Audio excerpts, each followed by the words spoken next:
Hello, this is my WWE SmackDown review from the 16th of July 2010. Okay, so we kick things off with Kofi Kingston versus Cody Rhodes in a singles normal 1-4 match. This is pretty much a bog standard, okay, like decent match between the two. Nothing special really, I just hate Cody Rhodes' theme song. It's just like such a bad theme song. Trying to go back to the 1980s. I mean, Living on a Prayer is such a better song, and it's got basically the same tune as it, but you know, what are you gonna do? At least they're doing something with him now, which is good. You know, pretty much bog standard stuff. Cody would like his normal moves, and Kofi Kingston with his like punches in the corner and nice cross bodies and stuff like that. But hey, and in the end, Kane interfered and chokeslammed both of them, and then cut an alright promo. This is pretty much an average show, to be honest. Nothing special. Leading into the pay-per-view was like 2 days, which, you know, I guess you could say the Christian and Dolph Ziggler match was quite good. Maybe the Matt Hardy and Drew match was actually alright too, but yeah, I'll get onto that in a little bit. So yeah, Kane comes down, cuts a promo saying he's looking for revenge, blah blah blah. Same thing he's cut like the last few weeks since the start of The Undertaker's like in his vegetated state.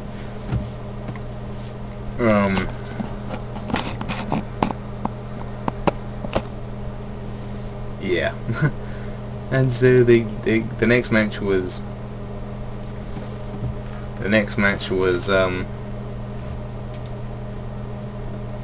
yeah, that was, sorry, I'm a bit off track. Christian vs Drew McIntyre. This was a good match. It's some nice moves.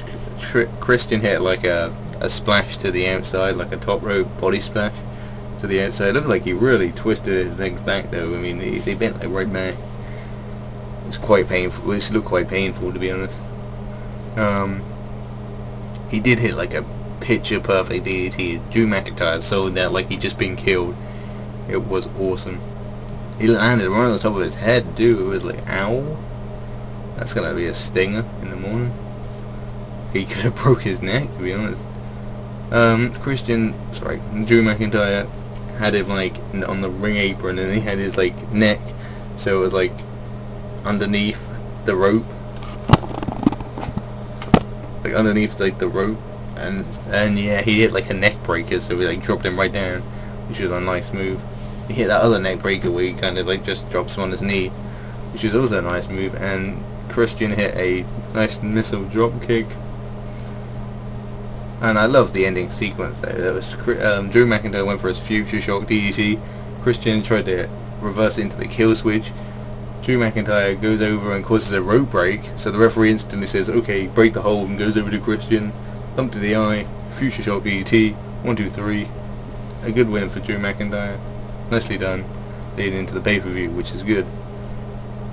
And then they have a Ray promo like backstage, talking about like how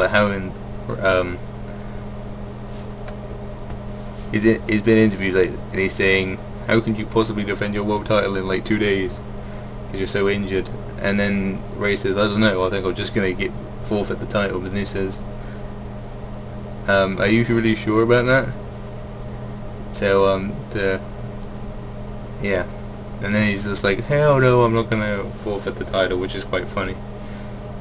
And yeah, now it's just saying, I'm gonna do what it is. Basically saying, I'm gonna do whatever it takes, because he's pretty much being able to walk, and that's a good thing for him. And as long as he can walk, he can still fight, kind of thing.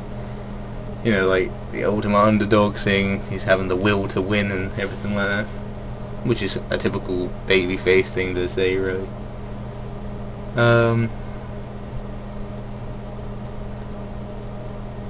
then it was Chris Masters and Kelly versus Layla and one of the Dude Busters. I don't really care about the Dude Busters. I mean, they do nothing for me at all. I mean, they're just a jobber tag team who, to be honest, one of the greatest in the world to begin with, so it doesn't really bother me that one of them's in the match. I don't really care. Obviously he wasn't going to win. But this was okay.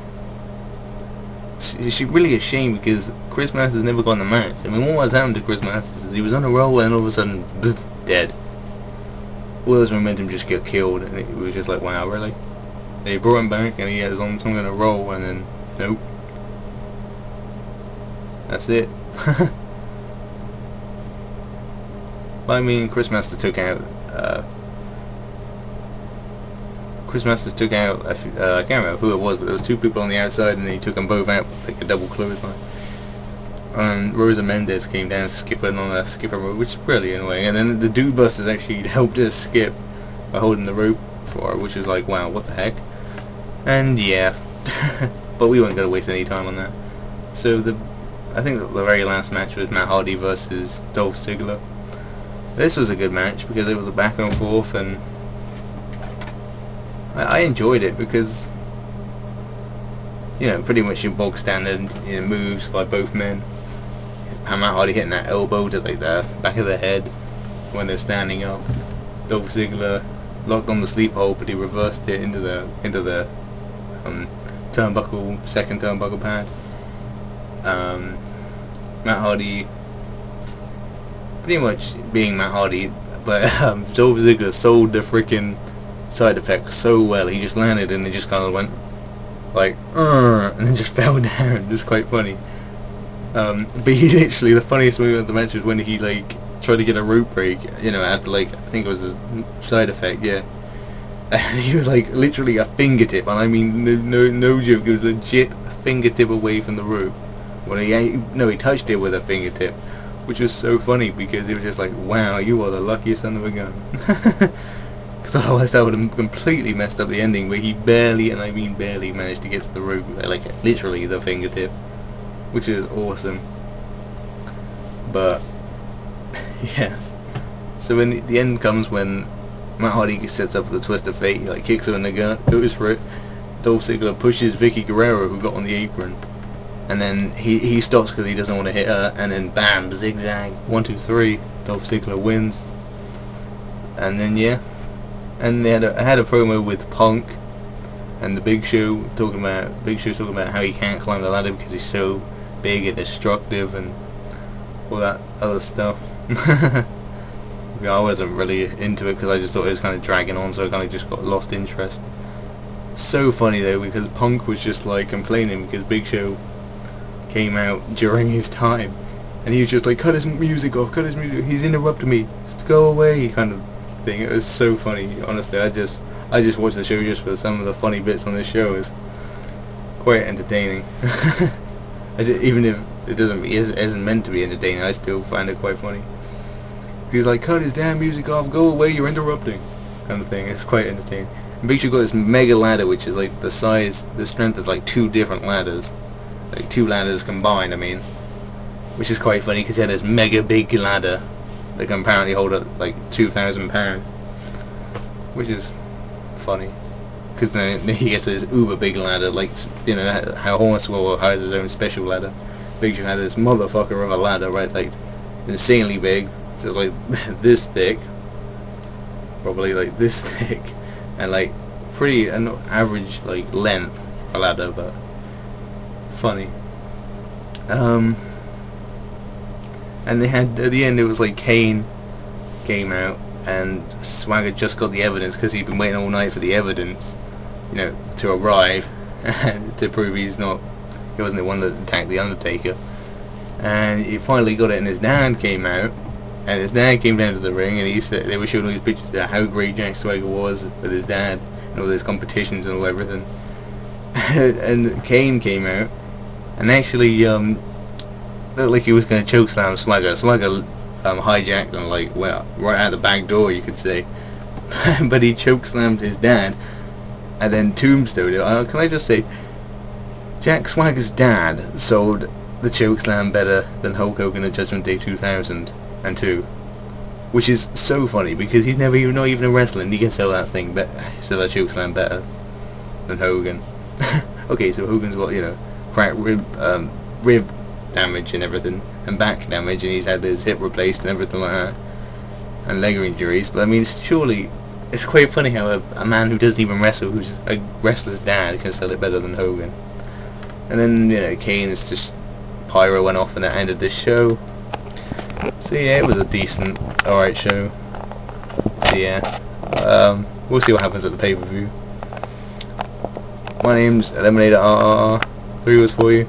Keep it cool. And peace.